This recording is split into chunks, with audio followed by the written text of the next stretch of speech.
Inger, your work has taken you all over the world in academic cruise ships, etc. So as a vegan, what do you do? How do you manage? Do you pack a little care package? What do you do? I do pack with me edamame, dry roasted edamame for the most part, and I like the wasabi one because of the taste and also because of the horseradish, which is very healthy.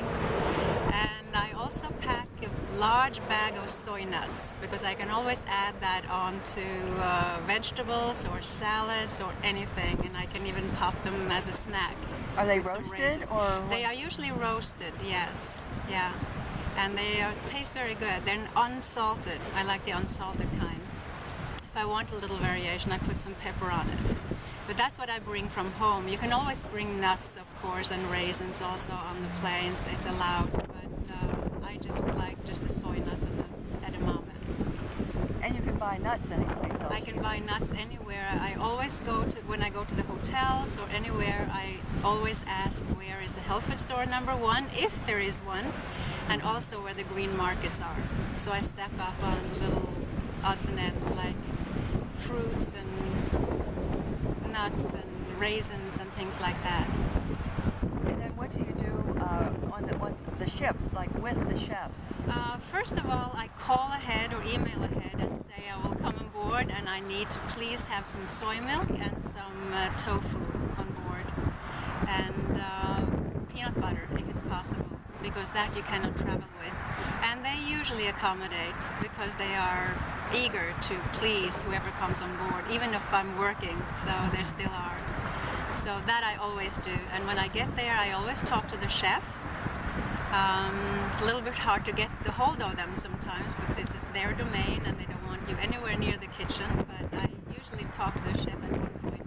And I get the menu for the dinner and lunch every day in the morning as soon as they have it, and I look what I can have, and I try to mix maybe this vegetable dish with that vegetable dish and ask them to please hold the butter.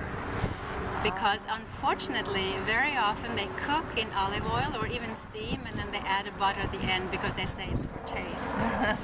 So I ask them to please hold off before they put the butter in to keep some aside for me, and they always do.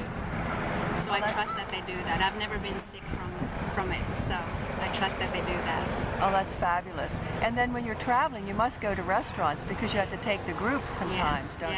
Yes. I usually call ahead too because invariably we have some people with food issues, so I have to call ahead anyway and say this has an allergic reaction to such and such, what have you. And then at the same time I tell them that I'm a vegan and can I please have vegetables, some kind of plant food that you can cook up for me, and they are very accommodating. I must say we go to good restaurants, so maybe that helps, but yes.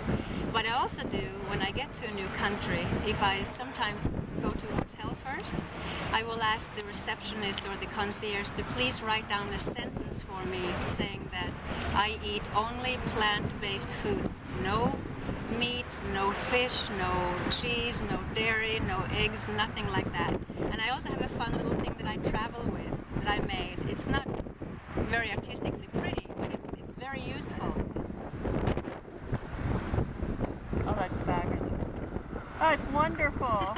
This really works because you can see that I have the cow, which I don't eat, but there's also drips from the udder and down to the bucket, and I have a cross on the bucket, so no milk, obviously.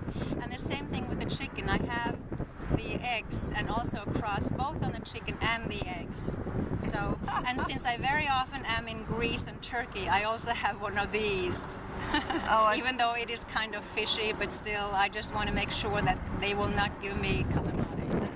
That is so great. And apropos Turkey and Greece, and also North Africa or many Middle Eastern countries, you can always get hummus and tabbouleh and that kind of thing. It's great to travel in the Middle East, or even Africa. They have the best vegetables, and they will make wonderful vegetable dishes. And then how do they flavor them? They flavor them with different kinds of exotic spices. So it makes it really like in Morocco they will have Moroccan spices, in Turkey they will have some wonderful Turkish spices. They use saffron a lot, and also on vegetables, which is very tasty. So it's something we could do without something being absolutely. we could do it all the time. Yes, absolutely. Well, it's wonderful. when you deal with the restaurants, though, and how do you handle, or what do you go to, if there's either you can't talk to the chef and you're only left with the menu? And I will see, first of all, I will ask for a double salad, number one, because you can always get salads and with tomatoes and cucumbers and lettuce, which is boring in itself, but I always ask if they can add a little bit of vegetables. I look at the menu to see what kind of vegetables they have, and maybe they have some grilled vegetables, so I ask them to add that on to the salad, and most people are very accommodating that way. And again, I travel everywhere in my pockets or my bags with my soy nuts or edamame, dry roasted edamame. or nuts. Or nuts, absolutely. So and sometimes raisins, I add a little raisins on the salad. I think that's sort of a pick-me-up on the salad. Yeah. So it's clear that you can travel and be a vegan, you can travel the world. You can. It's just fabulous. And unfortunately, I had a friend and colleague who I traveled with who used to be vegan. And I'm so sorry to say, but he said it's too difficult to travel and being a vegan, so he became a regular carnivore again. And I tried to tell him that it's so easy and this and that. He said, it's too much trouble. But it really isn't. It just takes a little mindfulness and being willing to talk to people and ask for something. So it's really not that difficult. Yes, many times when you ask nicely, you get a nice response. Yeah. Thank you so much. This is Thank just you. fabulous.